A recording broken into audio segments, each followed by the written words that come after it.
Hi guys, welcome to another episode की की मेरा अभिनीत भारद्वाज। एंड दोस्तों, आज हम बात करने जा रहे हैं ब्लैक पैंथर वकांडा फॉरएवर के एक्सप्लेनेशन के बारे में। इसमें हम डिस्कस करेंगे उसकी स्टोरी, क्या क्या होता है फिल्म एंड एवरीथिंग। तो इस वीडियो में होने वाले स्पॉयलर्स, अगर आप चाहें तो वीडियो को यहीं पे स्किप कर सकते हैं। ये फिल्म काफ़ी जगह ऑलरेडी रिलीज हो चुकी है, कुछ सिलेक्टेड थिएटर्स में, आईमैक्स वगैरह में, और मैंने भी इस फिल्म में एक स्पेशल प्रीमियर अटेंड किया है, तो इसलिए मुझे फिल्म मुझे जल्दी देखने के लिए मिल गई है। इस वीडियो में सबसे पहले हम बात करने जा रहे हैं इसके रिव्यू के बारे में। उस रिव्यू में कोई स्पॉयलर नहीं होगा। फिल्म कैसी लगी, मेरा एक्सपीरियंस कैसा रहा, उसके बारे में डिस्कस करेंगे। फिर सीधा पढ़ेंगे फिल्म की एक्सप्लेनेशन की तरफ। तो आप अगर चाहें तो उसके रिव्यू पार्ट तक देख सकते हैं, उसमें कोई भी स्पॉइलर नहीं होगा। तो चलिए फिर without wasting in time let's begin the show. तो गाइस, अगर रिव्यू के बारे में बात करें तो फिल्म बहुत ज्यादा इमोशनल है एंड पर्पसली इस फिल्म को इस तरीके से मोल्ड किया गया है कि डायरेक्ट ट्रिब्यूट है चैडविक बोसमैन को। वो चाहते तो रिकास्ट कर सकते हैं मार्वल स्टूडियोज, बट उन्होंने यही डिसाइड किया। रायन कुगलर जो कि फिल्म के डायरेक्टर हैं, केविन फाइगी का फाइनल डिसीजन यही था कि हम रिकास्ट नहीं करेंगे, हम लोग फिल्म की स्टोरी को मोल्ड कर देंगे। एंड जो ओरिजिनल कहानी थी फिल्म की, यानी कि अगर चैडविक बोसमैन अगर जिंदा होते तो फिल्म की स्टोरी जो सेकंड हाफ है, बल्कि एक्चुअली मिड से सेकंड हाफ तक कुछ ऑलमोस्ट सेम रहता। बस इनिशियल वाला जो पार्ट था वो थोड़ा डिफरेंट होता, जहाँ पे हम ये देखते हैं कि ब्लैक पैंथर ब्लिप के बाद अब कैसे एडजस्ट करे अपनी न्यू लाइफ में। फिल्म का एक्शन, सिनेमेटोग्राफी, म्यूजिक बहुत ज़्यादा टॉप नॉच है, बहुत ज़्यादा इमोशनल है। जब फिल्म खत्म होगी तो आप खुद बहुत ज़्यादा इमोशनल फील करेंगे। इनफैक्ट गाइस, थिएटर में तो कुछ लोग रोने भी लग गए थे, काफी लोग रोने लग गए थे, क्योंकि फिल्म को इस तरीके से ही बनाया गया है। काफी ज्यादा इमोशनल, आपको सीधा दिल को टच करेंगे। एंड मैं डंके की चोट पे कह सकता हूँ कि this is definitely one of the best movies of MCU phase 4। Phase 4 ने इतना अच्छा परफॉर्म नहीं किया एक्सेप्ट फॉर फ्यू मूवीज जैसे Shang Chi, Spiderman no way home, and definitely black panther Wakanda forever is one of the best of phase 4। बहुत अच्छे point पे यहाँ पे खत्म किया फेज 4 को। एंड जिस तरीके से फिल्म को खत्म किया है, डेफिनेटली आप चाहेंगे कि इसकी और भी फिल्म्स आए और भी सीक्वल निकल के आए। फिल्म में डेफिनेटली कुछ जगह फोर्स कॉमेडी डाली गई है। रिरी विलियम्स के एक दो सीन है जहाँ पे आपको लगेगा कि ये अभी भी इस फिल्म में कॉमेडी नहीं होनी चाहिए थी, डेफिनेटली बिल्कुल नहीं होनी चाहिए थी, बट हाँ, वो थोड़ा कॉमिक रिलीफ ने उस पार्ट को डाला है। ओवरऑल फिल्म में ज्यादा कॉमेडी नहीं है, काफी ज्यादा सीरियस टोन है इस मूवी की, पॉइंट टू पॉइंट है। एंड फिल्म कैसे शुरू होगी, कब खत्म हो जाएगा, आपको पता ही चलेगा। आप इतने ज्यादा एंगेज रहेंगे इस मूवी में। Letitia right is undoubtedly the star performer of the movie. इनकी एक्टिंग बहुत अच्छी है, पूरी फिल्म के कंधों पे है। लुप्ता नियोंग जेओन नाके का रोल प्ले किया, उनका ज्यादा बड़ा रोल नहीं है, बट अनडाउटेडली उनका बहुत अच्छा रोल है। टेनेक ह्यूट एज न्यूमोर इज डेफिनेटली टॉप नॉच, बहुत अच्छा रोल किया। एंड अगर बात करें तो बेस्ट परफॉर्मेंस की आउट ऑफ एवरीवन, मतलब हर किसी की परफॉर्मेंस अच्छी थी, लेकिन जो सबसे ज्यादा पसंद आई मुझे वो थी एंजेला बेसेट की, जिन्होंने रमोंडा का रोल प्ले किया है।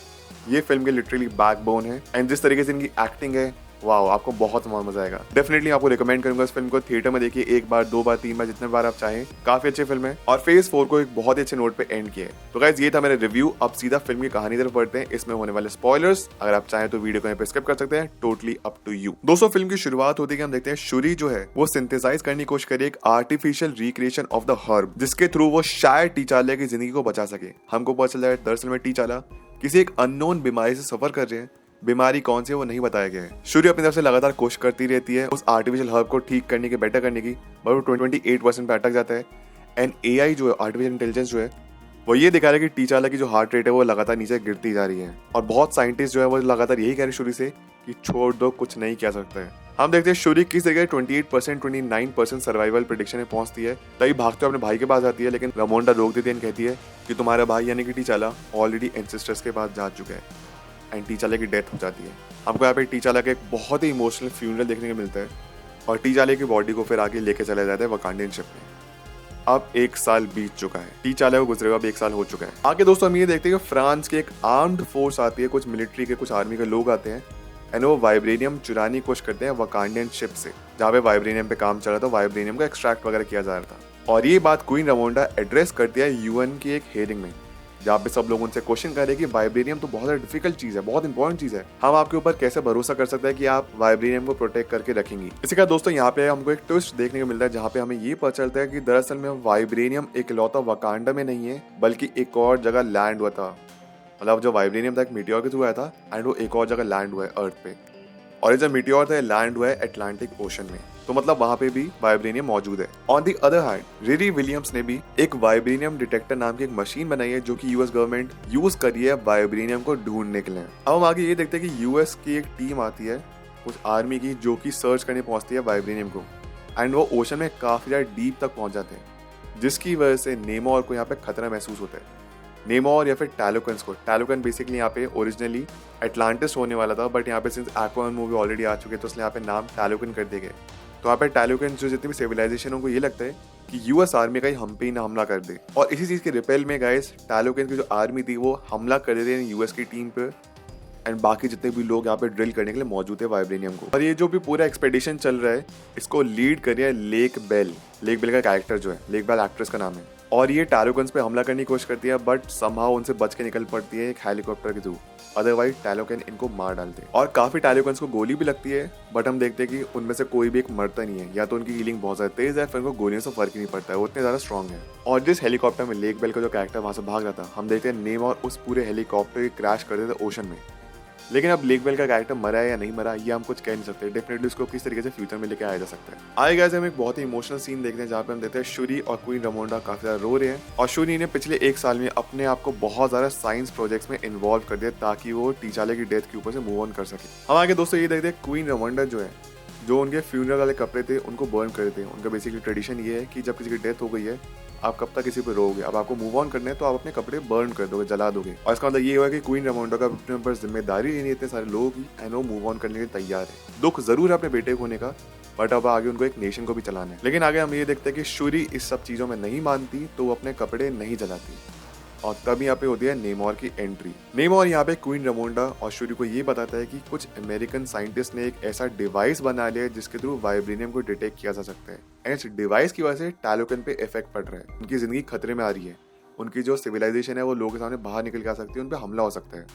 और नेमोर कैसे मानना है सिंस वकांडा दुनिया के सामने बाहर निकल के आया इसी सब की वजह से जब ऐसा सब कुछ हो रहा है, क्योंकि अगर वकांडा कोई बताता ही नहीं वाइब्रेनियम के बारे में, अपने एक सीक्रेट नेशन के बारे में, तो शायद टैलोकेन पे भी इफेक्ट ना पड़ता।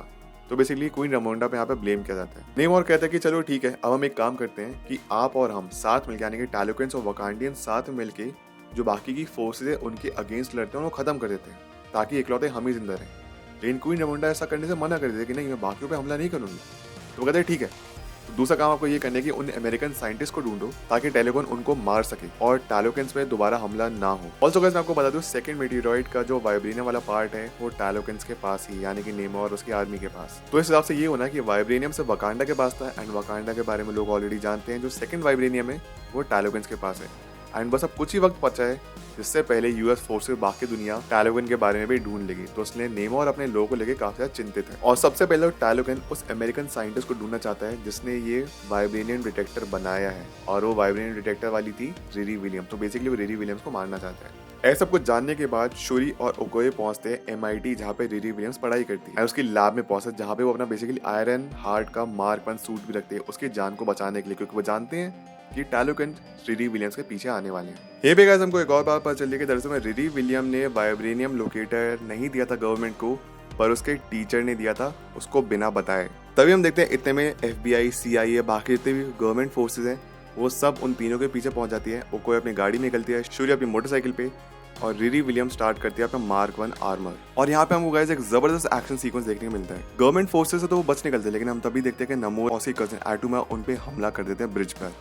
इस हमले में शूरी और रिरी अनकॉन्शियस हो जाते हैं और ओकोए मिलके बाकी जितने भी वॉरियर्स हैं टैलोकेन की उनसे लड़ती है अकेले ही। ओकोए और एटुमा की जब फाइट होती है इसमें ओकोए काफी ज्यादा घायल हो जाती है, उसका जो शोल्डर था वो भी डिसलोकेट हो जाता है और नमोर उसका पानी में फेंक देता है। वहीं पर जो नेमोर है वो रिरी और शूरी को अपने साथ टैलोकेन लेके चले जाता है। जब ये बात पता चलती है इस मामले में क्वीन रामोंडा को, तो कहते हैं कि नाके के बारे में पता करो ताकि नाके ढूंढ सके रिरी और शूरी को। और हमको एक और बात पता चलती है कि नाके पिछले 6 साल से कहीं गायब है, प्रॉब्ली आफ्टर इन्फिनिटी वॉर कहाँ है किसी को भी नहीं पता एक्सेप्ट क्वीन रामोंडा। और क्वीन रामोंडा यहाँ पे पूरी सिचुएशन बताती है नाकिया को और नाकिया से ही कहती है कि जाके शूरी और रिरी को ढूंढ के लेके आओ। ऑन दी अदर हैंड ओकोयो को उसकी फेलियर की वजह से उसकी रैंक छीन ली जाती है तो ओकोयो भी काफी ज्यादा रोती है। ऑल्सो गाइस इसी के जो नाकिया है वो हेटी में एक जगह एक स्कूल चला रही है। नाकिया समहाउ टैलोकेन तक पहुंचती है एंड शूरी और रिरी को बचा लेती है, लेकिन इस प्रोसेस में वो टैलोकेन के कुछ गार्ड्स को भी मार डालती है जान से। नेमोर on the other hand Riri William को मारना चाहता था बट शूरी ने उसे भीख मांगी थी, उसको बताया था कि रिरी का कुछ भी लेने देने नहीं है, उसको छोड़ दो, बल्कि इसके टीचर ने दिया था वो वाइब्रेनियम लोकेटर। यहीं पे हमको गाइस नेमोर का ओरिजिन जानने के लिए मिलता है। नेमोर का जन्म हुआ था 1571 में और वो कुछ 450 साल का है। हमको जानने के लिए दरअसल में नेमोर का जो परिवार था वो एक्चुअली पहले अर्थ पे रहा करता था और उस टाइम पे स्पेनिश लोग आ गए थे जिन्होंने उन पर रूल करना शुरू कर दिया और लोगों को स्लेव बनाना शुरू कर दिया। इसी बीच गाइस हमने ये देखा कि नेमोर की जो मदर थी वो बाकी लोगों ने उनके गॉड से प्रे किया और मदद मांगी और उनके गॉड ने वो गाइड किया एक ग्लोइंग फ्लावर की तरफ, फूल की तरफ, जो कि वाइब्रेनियम पे ग्रो करता था। और जैसे ही लोगों ने इस फ्लावर को कंज्यूम किया सब लोग मर गए और उसके बाद जब वो रीबॉर्न हुए उस फ्लावर की वजह से वो कुछ वैसे दिखते थे जैसे कि अभी के टैलोकेंस हैं। ऑल्दो उनके पास बहुत ज़्यादा ताकत है, सुपर ह्यूमन स्ट्रेंथ है, पर वो अब अर्थ पे ब्रीथ नहीं कर सकते हैं, सिर्फ पानी के अंदर ही ब्रीथ कर सकते हैं। और इस तरीके से टैलोकन जो उनका एम्पायर था वो शुरू हुआ। इसी टाइम पे हमको यही पता चलता है कि दरअसल में नेमोर की जो मदर थी उस टाइम में प्रेग्नेंट थी जिस टाइम पे नेमोर का जन्म हुआ, इसलिए वो म्यूटेंट है, हाफ ह्यूमन हाफ टैलोकन, जो कि अर्थ और वाटर दोनों जगह सांस ले सकता है। नेमोर की जब माँ की डेथ हुई तो उनकी मन से पहले रिक्वेस्ट ये थी कि उनको उनकी मदरलैंड पे ही दफनाया जाए, लेकिन जब नेमोर वहां पहुंचता है तो देखता है कि स्पेनिश कॉलोनाइजर्स ने अभी भी उन लोगों को स्लेव बना के रखा हुआ है। तो इसी को देखकर नेमोर को बहुत गुस्सा आता है, वो हर किसी को मार डालता है वहाँ पे। और उसी इंसिडेंट के बाद नेमोर ने डिसाइड किया कि वो जमीन पे कभी नहीं रहेगा, सिर्फ पानी में ही रहेगा और वहीं पे अपनी लाइफ कंटिन्यू करी। तो काफी सेंचुरी से वो वहाँ पे पानी में रह रहे हैं। और नेमोर यहाँ पे शूरी को एक ब्रेसलेट भी गिफ्ट करता है जो कि उसी फ्लावर का बना हुआ है जो कि वाइब्रेनियम पे उगा था उस टाइम पे। और वो ये उम्मीद करता है कि वकांडियंस और टैलोकेंस एक टाइम पे दोस्त बन जाएंगे और साथ मिलकर लड़ेंगे अगेंस्ट द वर्ल्ड। नेमोर ये भी बताता है कि अगर वकांडियन उनकी मदद नहीं करी तो वो एनीवे वर्ल्ड पे अटैक तो करने ही वाला है।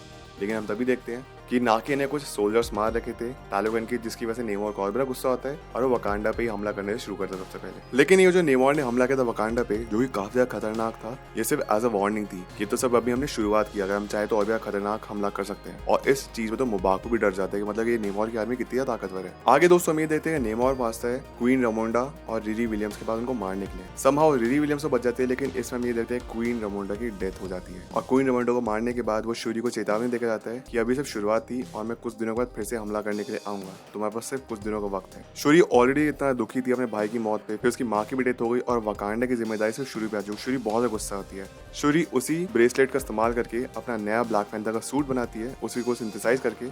तो वैसे तो एंसेस्ट्रल प्लेन में जाने के बाद शूरी को या तो उसकी मॉम दिखनी चाहिए थी या फिर भाई दिखना चाहिए था, बट उसको दिखता है किल मॉन्गर, और किल मॉन्गर उसको मोटिवेट करता है, उसके अंदर की आग बाहर निकलता है। इस बात से शूरी को और भी ज्यादा गुस्सा आता है। वो तैयार होते हैं नेमोर की आर्मी को टेक डाउन करने के लिए। इनफैक्ट नाकिया शूरी से पूछती भी है एंसेस्ट्रल प्लेन के बाद कि तुमने किसको देखा, तो शूरी कहती है मैंने किसी को नहीं देखा, उसने झूठ बोला था क्योंकि उसने किल मॉन्गर को देखा था वहां। बाकूट, वकांडियंस, शूरी ये सब तैयार हो जाते हैं टैलोकेंस के अगेंस्ट लड़ने के लिए। हमने गाइस फिल्म में ये भी देखा था शूरी कुछ सूट्स पे काम कर रही थी, जो कि जो भी इंसान पहनेगा उसको सुपर ह्यूमन स्ट्रेंथ भी मिलेगी और लड़ने की काबिलियत भी। इनमें से 2 सूट्स जो थे शूरी ओकोए और एनिका को देती है। और यहाँ पे हमको मिडनाइट एंजल का हिंट मिलता है। मिडनाइट एंजल एक बहुत बड़ा फेमस ग्रुप है अकॉर्डिंग टू मार्वल कॉमिक्स, जो कि डोरा मिलाजे में भी एक एलीट ग्रुप है जो कि स्पेशल मिशन के लिए भेजा जाता है। एंड वकांडा फॉरएवर की जो एक स्पिन ऑफ वेब सीरीज आएगी वो मोस्ट प्रोबेबली मिडनाइट एंजल्स पे ही बेस्ड होगी। इतने में गाइस हम ये भी देखते हैं कि रिरी विलियम्स ने अपना नया मार्क आर्मर 2 सूट बना लिया जो कि काफी ज्यादा एडवांस्ड है। शूरी, मुबाकू, वकांडियन सारे के सारे एक शिप में बैठ के पहुंचते हैं मिडिल ऑफ द ओशन, जहाँ पे टैलोकन है उनकी आर्मी से लड़ने के लिए। और एंडिंग शुरू होती है फिल्म की। और टैलोकन को ढूंढने के लिए वो रिरी विलियम के द्वारा बनाया गया जो वाइब्रेनियम डिटेक्टर था उसी के थ्रू डिटेक्ट कर पाते कि यहाँ पे टैलोकन है। शूरी और रिरी में एक बात यहाँ पे एक चीज निकाली थी कि जो नेमोर की कमजोरी है बेसिकली अगर पानी ना हो तो, और अगर नेमोर पानी के बाहर भी लड़ रहा है तब भी कुछ ना कुछ पानी उसके शरीर पे रहते हैं, जब तक सूखता नहीं है। और नेमोर को पानी ही ताकत देता है। तो नेमोर को कमजोर करने के लिए वो बेसिकली बड़े से ड्रायर का इस्तेमाल करते हैं जो कि वकांडियन जेट में से निकलता है। वकांडियंस इस बैटल को जीतते हैं ऐसा लगता है हमको, और नेमोर को कैप्चर कर लिया जाता है उस इवेपोरेशन चेंबर के द्वारा, जैसे रिरी और शूरी ने प्लान किया था। लेकिन गाइस हम तभी देखते हैं कि नेमोर अपनी वाइब्रेनियम स्पीयर का इस्तेमाल करके पूरी शिप को डिस्ट्रॉय कर देता है और एक बीच पे जाके क्रैश करते हैं सब लोग। नेमोर इतनी देर में तुरंत पानी में कूदता है, अपना गीला करता है और शूरी पे हमला करने के लिए पहुंचता है। नेमोर और शूरी के बीच में लड़ाई होती है जहाँ पे शूरी जो है नेमोर का एक जो उड़ने वाला पंख था जिसके पैर पर वो काट देती है, लेकिन तब भी नेमोर एक बेटर फाइटर है और एक्सपीरियंस उसके पास ज्यादा है, वो तब भी शूरी से जीत रहा होता है लड़ाई में। नेमोर यहाँ पे हमला करता है शूरी पे और उसको लगता है कि शूरी की डेथ हो चुकी है और नेमोर वापस पानी की तरफ बढ़ने लगता है। शूरी मरी नहीं थी, जो उसके अंदर भाला घुसा होता है उसको निकाल दिया और साइड में उसका जेट इंजन था उसको वापस शुरू कर दिया नेमोर को ड्राई करने के लिए। शूरी के पास मौका होता है नेमोर को मारने का, खासतौर पे किल मॉन्गर ने उसको इस तरीके से यहाँ पे आग डाली उसके अंदर, बस शूरी उसको जिंदा छोड़ देती है। एक्चुअली बात ये थी कि इस बार उसको क्वीन रमोंडा की आवाज सुनाई देती है एंसेस्ट्रल प्लेन में से, अपनी माँ की बात सुन पाती शूरी, इसलिए वहाँ पे जिंदा छोड़ देते नेमोर को और अपने वापस सेंसेस में आ जाती है। शूरी कहती है नेमोर से अगर तुमको जिंदा रहना है तो तुमको सरेंडर करना पड़ेगा वकांडा को अपनी आर्मी को वापस लेके जाना होगा, और नेमोर इस बात पे एग्री करते हैं।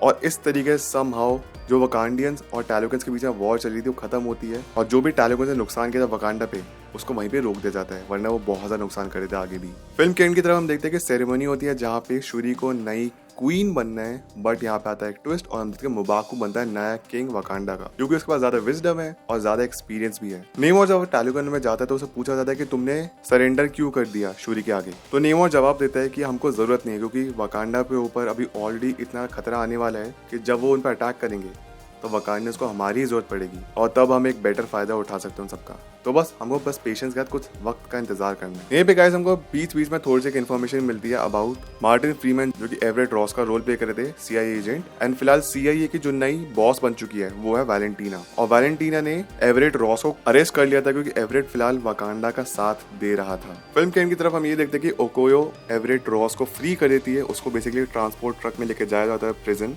बट रॉस को बचा लिया जाता है। ऑन दी अदर हैंड जब रिरी विलियम्स वापस अपने कॉलेज जाती है MIT, तो शूरी उसको अपना नया आयरन हार्ट सूट लेके जाने का अलाउ नहीं करती है। तो उसका मतलब ये हुआ कि रिरी विलियम्स अपना नया आयरन हार्ट का सूट बनाएगी अपने कॉलेज जाके। फिल्म के एंड की तरफ हम गाइस ये देखते हैं कि शूरी जाके मिलती है हेती में नाकिया से, और जिसके कपड़े थे फाइनली उनको जला देती है, क्योंकि अब उसको मूव ऑन करना है। अब बात करें दोस्तों फिल्म के मिड क्रेडिट सीन के बारे में, जहाँ पे हम ये देखते हैं कि सिंस अब हेती में पहुंच चुकी थी शूरी मिलती है नाकिया से, एंड नाकिया मुलाकात कराती है अपने बेटे यानी कि टिचाला का लड़का जो वो है, और शूरी का वो लगा नेफ्यू। और नाकिया यहाँ पे एक्सप्लेन करती है कि दरअसल टिचाला नहीं चाहता था कि उसके बेटे पे भी एक बोझ आए, एक प्रेशर आए कि उसको भी बड़े होकर किंग बनना है, ऐसा करना चाहिए, उसको वैसा करना चाहिए, रूल्स एंड रेगुलेशन के हिसाब से जीना चाहिए। अपनी फ्रीडम से वो लाइफ नहीं जी पाएगा, इसलिए वो नहीं चाहता था टिचाला कि उसको वकांडा में परवरिश मिले। और टिचाला जानता था कि सिंस उसकी मौत होने वाली है तो वो नहीं चाहता था कि उसकी बीवी और उसका बच्चा उसका फ्यूनरल अटेंड करे। वैसे तो सब पूरे वकांडा से एक सीक्रेट रखा गया था, बट क्वीन रमोंडा जानती थी उसके बेटे के बारे में। और दरअसल जो उसका बेटे का नाम वैसे तो टूजान कुछ रखा गया है, बट जो उसका वकांडियन नेम है वो टिचाला ही है, यानी कि किंग टिचाला का बेटा जो है वो अब प्रिंस टिचाला है, फिर टिचाला जूनियर। तो कॉमिक बुक के हिसाब से देखा जाए तो टिचाला ही अगेन आगे बड़े होकर बनेगा ब्लैक पैंथर आफ्टर शूरी, और जो बेटा है वो कुछ 8, 9, 10 साल के आसपास की उसकी उम्र है। एंड गाइस यहीं पे फिल्म और मिड ग्रेड सीन खत्म हो जाता है। तो गाइस ये थी वीडियो, ये था आज का episode. I hope you enjoyed. कैसी लगी आपको black panther Wakanda forever, please जाकर मुझे कमेंट में जाकर जरूर बताइए, और आपके जो भी कोई थॉट्स है इस वीडियो से रिलेटेड या फिर कोई पॉइंट मैंने मिस कर दिया है वो जाकर मुझे कमेंट में जाकर जरूर बताना। प्लीज वीडियो पर अपना जरा प्यार बरसाइए, लाइक करिए, सब्सक्राइब करिए, शेयर करिए इस वीडियो को, कमेंट करिए अपने थॉट्स मेरे साथ। अगर आप इंस्टाग्राम ट्विटर पर जुड़ना चाहते हैं लिंक आपको डिस्क्रिप्शन बॉक्स में मिल जाएगी, और मेरा यूजर नेम आप लोगों की स्क्रीन पे अपीयर हो ही रहा होगा। मिलता है आप सभी से अगली वीडियो में, अपना ख्याल रखें and always remember you all are super heroes. Life में अच्छा करिए। Thank you so much, take care, bye.